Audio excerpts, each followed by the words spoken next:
Burada konuştuğumuz hiçbir şey kesinlikle bir yatırım tavsiyesi değildir. Eğer yatırım yapmak istiyorsanız lütfen kendi araştırmanızı kendiniz yapın ve özgür iradenizle karar verin.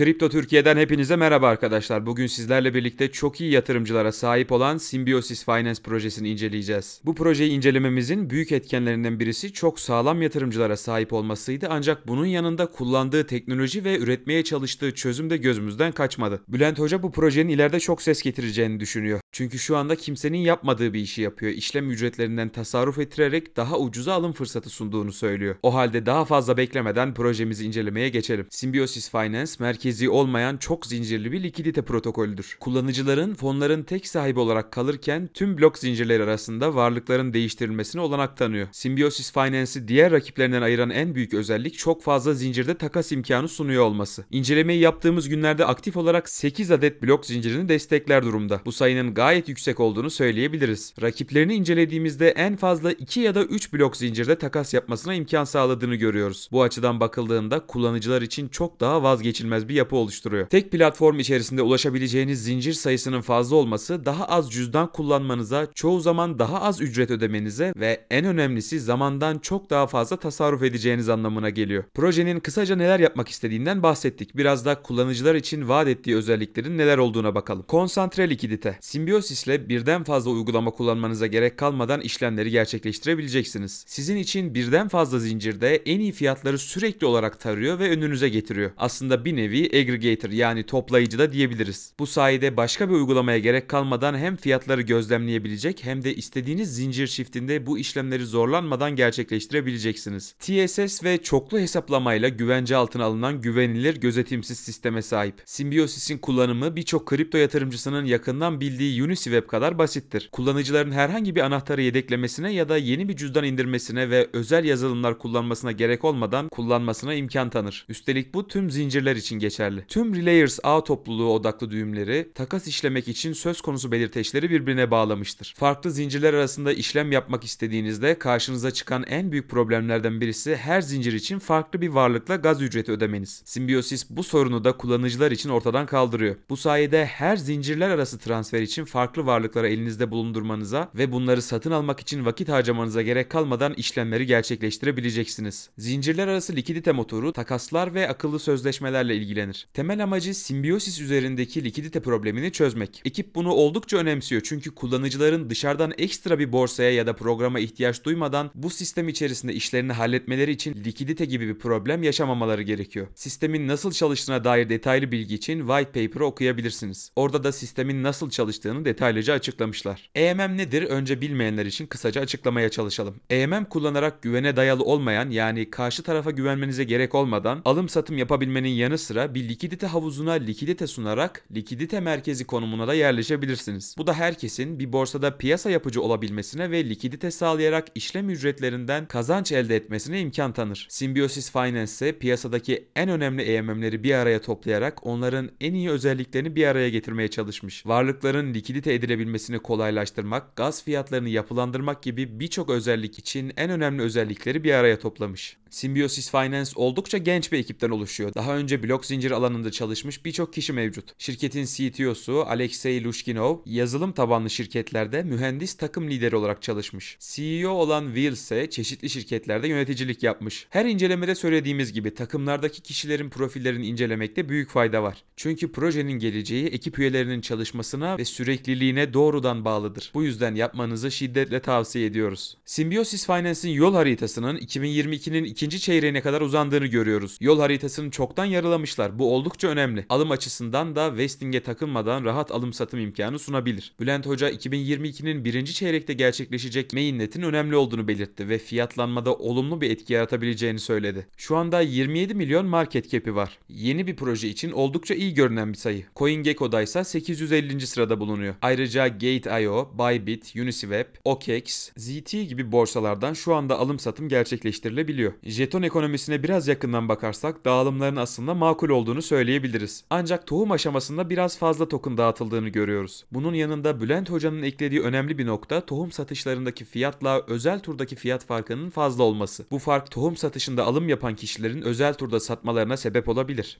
ve fiyatta bir istikrarsızlık yaratabilir. ATH'si 5.52 dolar. Şu anda ise güncel fiyatı 4.76 dolar. En düşük fiyatı 2.09 dolar. Toplam arzı 100 milyon, dolaşımdaysa 9 milyon 175 bin bulunuyor. Cüzdanlarında tutanların sayısı ise 1743. Symbiosis Finance'in en büyük artısı kesinlikle toplamış olduğu yatırımcılar diyebiliriz. Çünkü listedeki yatırımcıların hepsinden bahsetmeye kalkarsak videomuzu bitirmemiz mümkün olmayacak. Yalnızca fazla sayıda olması değil, piyasada kendine gerçekten yer edilmiş firmalardan yatırımcılar bulmaları projenin geleceği açısından oldukça umut vaat edici bir durum. Symbiosis Finance rakiplerinden zincirler arasında tek cüzdanla işlem yapabilme sayesinde sıyrılıyor. Kullanıcı deneyimi açısından oldukça büyük bir kolaylık yaşattığını söyleyebiliriz. Gelin rakipleriyle kıyasladığımız zaman nasıl bir fark çıktığına hep birlikte bakalım. Değer aktarımı üzerinde duran Symbiosis bir dizi DeFi ekosistemi arasında gerçek bir çapraz zincir protokolü işletir. Oysa Torchain yerel blockchain coinleri arasındaki değer aktarımına odaklanır. Symbiosis'in rakibi olabilecek diğer uygulamalara baktığımız zamansa çok fazla blok zincir desteklerinin bulunmadığını görüyoruz. Birkaç ağı destekleyen uygulamalardaysa yerel token tutma, ölçekleme ve her işlem için farklı cüzdanlar bulundurma gibi farklı sorunlar karşımıza çıkıyor. Symbiosis kullanıcı deneyimi olarak gerçekten benzersiz bir deneyim sunuyor. Tek cüzdanla 8 farklı blok zincir üzerinde işlem yapabilme imkanı. Bir kripto projesinin başarısı için her zaman en önemli faktörlerden birisi oluşturduğu topluluk olmuştur. Symbiosis erken aşamadaki bir proje için oldukça önemli bir topluluk oluşturmuş diyebiliriz. Discord'da 10.000, Twitter'da 43.000, Telegram'da ise 44.000 takipçiye sahipler. Bunlar erken aşamadaki bir proje için oldukça iyi denilebilecek sayılar. Symbiosis Finance'in en büyük artıları desteklediği blok zincir ağlarının sayısı ki yol haritasında belirtildiğine göre daha fazlası gelecek. Bunun yanında tek cüzdanla tüm işlemlerin gerçekleştirilebilmesi diyebiliriz. Bize göre en büyük eksilerinden birisi ise bir mobil uygulamaya sahip olmayışı. Günümüzde birçok insan borsa işlemlerini telefon üzerinden basit bir şekilde halledebiliyor. Uygulamanın yalnızca web üzerinde kalmış olması bize göre bir eksi olarak yansıdı. Symbiosis Finance yaptıkları ve yapmayı vaat ettikleri açısından oldukça önemli bir konumda. Eğer yol haritasındaki tüm elementleri tamamlayabilirlerse gerçekten piyasa içerisinde rakipsiz olacaklarını söyleyebiliriz. Ekstra bir yazılıma ve programa ihtiyaç duymadan ve üstüne tek bir cüzdan kullanarak tüm işlemleri gerçekleştirebilmemiz kullanıcı kolaylığı açısından oldukça güzel. Eğer yol haritasında belirledikleri gibi mobil uygulamayı da sisteme entegre edebilirlerse gayet iyi bir fiyatlanma yaşayacaklarını düşünüyoruz. Tabii tüm bu saydıklarımız takımın çalışmasına ve topluluğun organik bir şekilde büyüyüp sistemin kullanılmasına bağlı. Kanalımıza abone olmayı, videoyu beğenmeyi ve bildirimleri aktif hale getirmeyi unutmayın. Bir sonraki incelememizde görüşmek üzere.